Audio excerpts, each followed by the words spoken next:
যি নাৰীয়ে আজানৰ সময়ত সৰু এটা আমল কৰিব, সেই নাৰীৰ কপাল খুলি যাব, সেই নাৰীৰ মনৰ আশা মহান আল্লাহ তাআলাই পূৰণ কৰি দিব। সেই নাৰীক আল্লাহ ৰব্বুল আলামিন ইহকাল ও পৰকালত কামিয়াবি দান কৰিব। যি দোৱা কৰিলেও আল্লাহ ৰব্বুল আলামিনে সেয়া কবুল কৰিব। মোৰ প্ৰিয় দিনী ভাই বন্ধুসকল, মই বেছিভাগ আমাৰ মা ভনীসকলৰ সৰু সৰু আমলৰ কথা কৈ থাকোঁ, দোৱাই মস্তুনাসমূহৰ কথা কৈ থাকোঁ, কাৰণ আমাৰ মা ভনীসকল বেছিভাগ ঘৰত থাকে, তেওঁলোকে আমলসমূহ কৰিবলৈ সুবিধা বেছি পায়। আমাৰ পুৰুষসকল তেওঁলোক বেছিভাগ কাজ কৰ্মৰ কাৰণে বাহিৰত থাকে, আমলসমূহ কৰিবলৈ সুবিধা নাপায়, তেওঁলোকে সুযোগ নাপায়। আমাৰ মা ভনীসকলে আমলখিনি কৰিবলৈ সুযোগ বেছি পায়, ঘৰতে যিহেতুকে থাকে। আৰু ইয়াৰ দ্বাৰা আৰু এটা ফাইদা হৈছে যে আমাৰ ল'ৰা ছোৱালীবোৰ বেছিভাগ মাতৃৰ লগতে থাকে। মাকে যি আমলসমূহ কৰিব, যদি মাকে 5 ওয়াক্ত নামাজ পঢ়ে, তসবিহ তাহলিল কৰে, সৰু সৰু আমলসমূহ কৰে, ল'ৰা ছোৱালী ইয়াৰ দ্বাৰা শিক্ষা লয়, তেওঁলোকৰ ভৱিষ্যত ভাল হয়। সেইকাৰণে আমাৰ মা ভনীসকলে এইবোৰ দোৱাই মস্তুনাসমূহ কৰিব লাগে। পুৰুষসকলেও কৰিব লাগে, কিন্তু মা ভনীসকলে সুবিধা যিহেতুকে বেছি পায়, সেইকাৰণে তেওঁলোকে এইখিনি আমল কৰিব লাগে। আজানৰ সময়ত যদি আপুনি এই আমল কৰিব পাৰে, আল্লাহ ৰব্বুল আলামিন আপোনাৰ দোৱাসমূহ কবুল কৰিব, আপোনাক ইহকাল ও পৰকালত কামিয়াবি দান কৰিব। আল্লাহৰ ৰসুল জনাব মুহাম্মদুৰ ৰাসূলুল্লাহ সাল্লাল্লাহু আলাইহি ওয়াসাল্লামে কয়, দৈনিক 5টা সময় মকবুলিয়াতৰ সময় হয়। সেই সময়ত বান্দাই যি দোৱা কৰে আল্লাহ ৰব্বুল আলামিনে কবুল কৰে। সুবহানাল্লাহ। সেই 5টা সময়ত আল্লাহ ৰব্বুল আলামিন ৰহমতৰ দৰজাসমূহ খুলি দিয়ে। বান্দাই যদি আল্লাহৰ ওচৰত দোৱা কৰে, আল্লাহ ৰব্বুল আলামিনে সেই দোৱা ঘূৰাই নপঠায়, লগে লগে কবুল কৰি লয়। তাৰে এটা হৈছে আজানৰ সময়ত যদি কোনো বান্দাই দোৱা কৰে, আল্লাহ ৰব্বুল আলামিন লগে লগে কবুল কৰে। সেইকাৰণে চাবচোন, আজানৰ সময়ত কুকুৰে কান্দি থাকে, কুকুৰে আজানৰ সময়ত ভোকে কান্দি থাকে। ইয়াৰ কাৰণটো কি?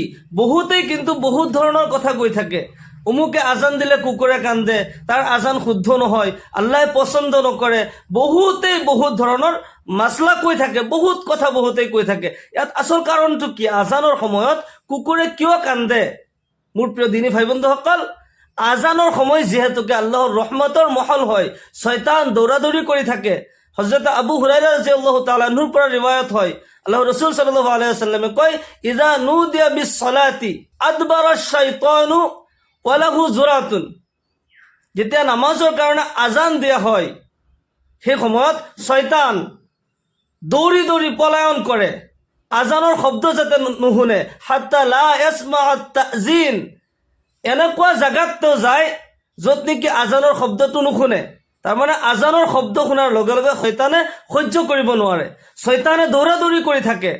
সেই সময়ত ল'ৰা ছোৱালী আৰু আমাৰ মা ভনীসকল বাহিৰত থাকিব নালাগে, মা ভনীসকল মূৰত কাপোৰ ৰাখিব লাগে। ল'ৰা ছোৱালীক শয়তানে কষ্ট দিব পাৰে, ল'ৰা ছোৱালী যিহেতুকে দুৰ্বল হয়, বহুত আমল কৰিব নোৱাৰে। আৰু আমাৰ মা ভনীসকলে যিহেতুকে বেছিভাগ সময় নাপাক অপবিত্ৰ অৱস্থাত থাকে, সেইকাৰণে তেওঁলোক বাহিৰত থাকিব নালাগে, ভিতৰত থাকিব লাগে, মূৰত কাপোৰ ৰাখিব লাগে আৰু এই দোৱা পঢ়িব লাগে। সেই সময়ত শয়তান দৌৰাদৌৰি কৰি থাকে। আৰু কেতিয়াবা কেতিয়াবা শয়তানক কুকুৰে দেখা পায়, কুকুৰে যেতিয়া শয়তান দেখা পায় তেতিয়া কান্দে, তাৰ ভয়ানক চেহাৰা যেতিয়া দেখা পায়।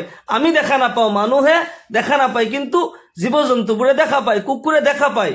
কুকুৰে শয়তান দেখা পায় কান্দে, ইয়াত বেলেগ কোনো কাৰণ নাই। কুকুৰে আজানৰ সময়ত কান্দাৰ এইটোৱে কাৰণ, শয়তান খবিজ জিন্নাত এইবোৰ দৌৰাদৌৰি কৰি থাকে। সেই সময়ত দোৱা কৰিলে আল্লাহ ৰব্বুল আলামিনে কবুল কৰে। আজানৰ সময় মকবুলিয়াতৰ সময় হয়, আল্লাহ ৰব্বুল আলামিনে দোৱা কবুল কৰে। আৰু এটা সময় হৈছে আজানৰ পৰা ইকামতলৈকে, এইখিনি যিখিনি সময় প্ৰায় 15-20 মিনিট সময় থাকে, এইখিনি সময়ত বান্দাই দোৱা কৰিলে আল্লাহ ৰব্বুল আলামিনে কবুল কৰে।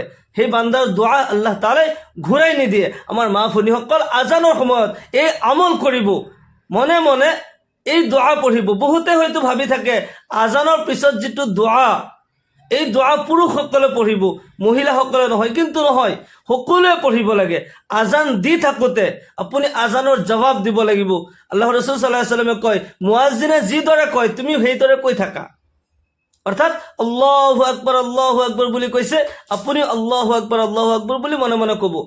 আশহাদু আল্লা ইলাহা ইল্লাল্লাহ, মুয়াজ্জিনে কৈছে আপুনিও আশহাদু আল্লা ইলাহা ইল্লাল্লাহ মুয়াজ্জিনৰ লগে লগে মনে মনে কৈ থাকিব। যেতিয়া হাইয়া আলাস সালাহ আৰু হাইয়া আলাল ফালাহ ক'ব, সেই সময়ত লা হাওলা ওয়ালা কুওয়াতা ইল্লা বিল্লাহ সেই সময়ত পঢ়িব। আজান দিয়াৰ পিছত, আজান যেতিয়া সম্পূৰ্ণ হৈ যায়, সকলোৱে এই দোৱা পঢ়িব লাগে। আল্লাহ ৰসুল সাল্লাল্লাহু আলাইহি ওয়াসাল্লামে কয়, আজানৰ পিছত যিটো দোৱা যি বান্দা বান্দি পঢ়িব, আল্লাহ ৰব্বুল আলামিনে সেইজন ব্যক্তিক জান্নাত দান কৰিব। সুবহানাল্লাহি বিহামদিহি। সেই দোৱাটি হ'ল, আল্লাহুম্মা ৰব্ব হাযিহিদ দা'ৱাতিত তাম্মাহ ওয়াস সালাতিল কাইমাহ আতি মুহাম্মাদানিল ওয়াসিলাতা ওয়াল ফাজিলাহ وابعثه مقاما محمودا الذي وعدته إنك لا تخلف الميعاد. আকৌ কৈ দিছো, اللهم رب هذه الدعوة التامة والصلاة القائمة آت محمدا الوسيلة والفضيلة وابعثه مقاما محمودا الذي وعدته إنك لا تخلف الميعاد. এই দোয়া আপুনি আজানৰ পিছত পঢ়িব। আজান দি থাকোতে, আজান দি থকাৰ লগে লগে আপুনি আজানৰ জবাব দিব। মুৱাজ্জিনে যিদৰে কয় সেই শব্দ চেম আপুনি ক'ব। আৰু হাইয়া আলাছ সলাহ আৰু হাইয়া আলাল ফালাহ কোৱাৰ সময়ত আপুনি লা হাওলা ওয়ালা কুওয়াতা ইল্লা বিল্লাহ পঢ়িব। আজান কমপ্লিট হোৱাৰ পিছত আপুনি এই দোৱা পঢ়িব। আল্লাহ ৰব্বুল আলামিন আপোনাৰ মনৰ আশা পূৰণ কৰিব, ইহকালতো কামিয়াবী দান কৰিব, পৰকালতো কামিয়াবী দান কৰিব। আল্লাহ ৰব্বুল আলামিন আপোনাক জান্নাত দান কৰিব। ফামান যুহজিহা আনিন নাৰ উদখিলাল জান্নাতা ফাকাদ ফাজ। যিজনক নেকি কিয়ামতৰ দিনাখন জাহান্নামৰ পৰা বচাই লোৱা হ'ল, জান্নাতত প্ৰৱেশ কৰাই দিয়া হ'ল, তেওঁইতো কামিয়াব হয়। আমাৰ জীৱনৰ আচল উদ্দেশ্য কি? যে আমি পাপৰ পৰা বাচি থাকোঁ, পুণ্য অৰ্জন কৰোঁ, কেনেকৈ স্বভাৱ দুটা বেছি ইনকাম কৰোঁ, যাতে কিয়ামতৰ দিনাখন আমাৰ কামত আহে, পৰকালত যাতে কামত আহে, আমি যাতে জাহান্নামৰ পৰা বাচি যাব পাৰোঁ, জান্নাত হাচিল কৰি ল'ব পাৰোঁ। এয়াইতো জীৱনৰ মকসদ। এই দেহা কেইদিনৰ, এই দুনিয়া কেইদিনৰ? আৰ দুনিয়া সালাসাতু আইয়াম, দুনিয়া মাত্ৰ 3 দিনৰ। এওমুল আমস, এওমু গাদিন, যোৱাকালি যিটো গুচি গ'ল। যিমানে তামান্না কৰোঁ, আমি যদি কওঁ লাইতা শাবাব ইয়াউদ, মই যদি জৱান হৈ গ'লোহেঁতেন, মই যদি সৰু হৈ গ'লোহেঁতেন, যিমান আশা কৰোঁ আমি উভতি যাব নোৱাৰিম। আমাৰ বাল্য অৱস্থা এতিয়া আকৌ ঘূৰি নাহে।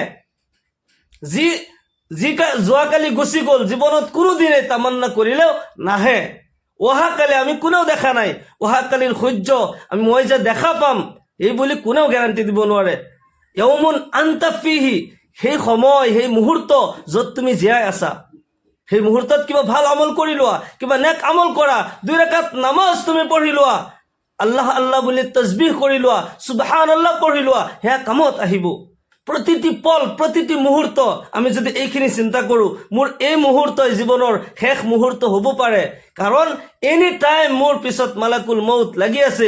এজন সাহাবাই সপোন দেখিছিল যে মোক বাঘে খেদি আছে। আল্লাহ ৰসুল সাল্লাল্লাহু আলাইহি ওয়াসাল্লামৰ ওচৰত আহি কয়, মই সপোনত দেখিলোঁ বাঘে মোক খেদি আছে। মই দৌৰি দৌৰি যাই গছত উঠিলোঁ। গছততো উঠিলোঁ, বাঘ তলতে ৰখি গ'ল। যি ডালত মই বহি আছিলোঁ, মই ভাবিছিলোঁ পুখুৰীত জাপ দিম, কিন্তু পুখুৰীত ঘৰিয়ালে মুখ মেলি আছে। ঘৰিয়ালে হা কৰি মুখ মেলি আছে। মই মহা বিপদত পৰি গ'লোঁ। গছৰ পৰা নামি আহিলে মোক বাঘে খায়, পুখুৰীত জাপ দিলে ঘৰিয়ালে খায়, মই ক'ত যাম? পেৰেচান হাইৰাণ হৈ গৈছোঁ। কিন্তু যেতিয়া মই যি ডালত বহি আছোঁ, ডালৰ গুৰৰ ফালে যেতিয়া মই চাওঁ, তেতিয়াতো মই আপোন পাহৰা হৈ গ'লোঁ। মই এনেকুৱা চিন্তিত হৈছোঁ, এনেকুৱা ভয়ানক বিপদ যে মই যি ডালত বহি আছোঁ, সেই ডালো 2টা নিগনিয়ে কাটি আছে, ক'লা আৰু বগা নিগনিয়ে। গছৰ তলত আছে বাঘ, আৰু মই ওপৰত যি ডালত বহি আছোঁ, সেই ডালৰ তলত পুখুৰীত বহি আছে ঘৰিয়াল। আৰু যি ডালত বহি আছোঁ, এই ডাল 2টা নিগনিয়ে কাটি আছে, কুট কুট কুট কুট কৰি কাটিয়ে আছে। মই মহা বিপদত পৰি গ'লোঁ। কিন্তু এই মুহূৰ্তত, এই পেৰেচান কোনো অৱস্থাত মই যেতিয়া অলপমান ওপৰৰ ফালে চালোঁ, ওপৰত মৌচাক দেখা পালোঁ, এটুপ এটুপ কৰি মৌ পৰি আছে। মই মুখ মেলি দি অলপমান মৌ চাকি লওঁতেই মই মোৰ জীৱনৰ ভয়ানক বিপদ মই পাহৰি থাকিলোঁ। ইয়া ৰাসূলুল্লাহ সাল্লাল্লাহু আলাইহি ওয়াসাল্লাম, ইয়াৰ তাবিৰ কি? আল্লাহ ৰাসূল সাল্লাল্লাহু আলাইহি ওয়াসাল্লামে কয়, যি বাঘে তোমাক খেদি আছিল, সেই বাঘ আচলতে তোমাৰ মালাকুল মৌত হয়, যি নেকি 24 ঘণ্টা তোমাক পিছা কৰি আছে। আল্লাহৰ হুকুম হ'ব, তোমাৰ জান ওলাই ল'ব। আইনামা তাকুনু ইদৰিকুমুল মৌত ওয়ালাউ কুনতুম ফি বুৰুজিম মুশাইয়াদা। তুমি মৌতৰ পৰা ক'ত পলায়ন কৰিবা? তুমি য'তেই নোযোৱা কিয়, তুমি যদি সন্দুকৰ ভিতৰত বাকচৰ ভিতৰতো তুমি আশ্ৰয় লোৱা মালাকুল মৌতৰ হাত সেইখিনিলৈ পাই যাব, তোমাৰ জান কবজ কৰি ল'ব। মৌতৰ পৰা ক'তো তুমি পলায়ন কৰিব নোৱাৰা। মালাকুল মৌত এনি টাইম তোমাৰ পিছত লাগি আছে। আৰু যি পুখুৰীত ঘৰিয়াল তুমি দেখা পালা সেয়া জাহান্নাম হয়। জাহান্নাম মুখ মেলি আছে। জাহান্নামৰ ইন্ধন মানুহ আৰু পাথৰ হ'ব। কিয়ামতৰ দিনাখন যেতিয়া জাহান্নামক সোধা হ'ব হালিম তালাতি, তোমাৰ পেট ভৰিল নে? জাহান্নামে ক'ব হালমিম মজিদ, আৰু আছে নেকি? জাহান্নামৰ পেট কোনোদিনেই নভৰে, অপেক্ষা কৰি আছে। আমি পাপ কৰি যদি জীৱন ধ্বংস কৰোঁ জাহান্নামে মুখ মেলি আছে, আমাক খাব। আমাৰ আৰু ৰাসূলুল্লাহ সাল্লাল্লাহু আলাইহি ওয়াসাল্লামে কয় যি নিগনি দুটা দেখা পালা, তোমাৰ যি ডালত বহি আছা সেই ডালৰ দুইফালে কাটি আছে, সেয়া তোমাৰ জীৱনৰ দিন ৰাতিবোৰ। আৰু তুমি যি ডালত বহি আছা সেয়া তোমাৰ জীৱন। তোমাৰ জীৱন সেই দিন ৰাতি কোলা বগা নিগনিয়া কাটি আছে, কাটি কাটি তোমাক কমাই দি আছে। তুমি লাহে লাহে লাহে লাহে মৌতৰ ফালে আগবাঢ়ি গৈ আছা। এক এক ছেকেণ্ড, এক এক পল গৈ আছে, তুমি কবৰৰ ফালে আগবাঢ়ি গৈ আছা। আৰু এই যে তোমাৰ জীৱনৰ এটি ভয়ানক বিপদ, এই বিপদ তুমি পাহৰি থাকিলা সেই এটুপ এটুপ কৰি মৌ চাকি থাকোঁতে। আৰু সেই মৌ হৈছে দুনিয়াৰ লোভ, লালসা, দুনিয়াৰ চাহাত, দুনিয়াৰ ফূৰ্তি, দুনিয়া অৰ্জন, টকা পইচা, দুনিয়াৰ সম্পত্তি, সেইখিনিৰ লোভত পৰি, দুনিয়াৰ সম্পত্তিৰ লোভত পৰি তুমি তোমাৰ জীৱনৰ ভয়ানক বিপদ পাহৰি গৈছা। সেইকাৰণে মোৰ প্ৰিয় দিনী ভাই বন্ধুসকল, অলপমান সময় যদি পাওঁ কিবা নেক আমল কৰোঁ, সৰু এটা দোৱা পঢ়োঁ, তসবিহ পঢ়োঁ, আল্লাহ আল্লাহ বুলি জিকিৰ কৰোঁ, সুবহান আল্লাহ পঢ়োঁ, নবীৰ ওপৰত এবাৰ দুৰুদ শৰীফ পঢ়োঁ, সেইখিনি কামত আহিব। নহ'লে এই জীৱনৰ আমি যিমান টকা পইচা ইনকাম কৰিছোঁ, খাইছোঁ, টোপনি মাৰিছোঁ, এইবোৰৰ কোনো মূল্য নাই যদি আমি আখিৰাতৰ কাৰণে তৈয়াৰ নকৰোঁ। আল্লাহ ৰব্বুল আলামিন আমাক সকলোকে কোৱা আৰু শুনাতকৈ বেছি বেছি আমলৰ তৌফিক দান কৰক। সকলোৱে কওক আল্লাহুম্মা আমিন। ওয়া আখিৰু দাৱানা আনিল হামদুলিল্লাহি ৰব্বিল আলামিন। আসসালামু আলাইকুম ওয়া ৰাহমাতুল্লাহি ওয়া বাৰাকাতুহু।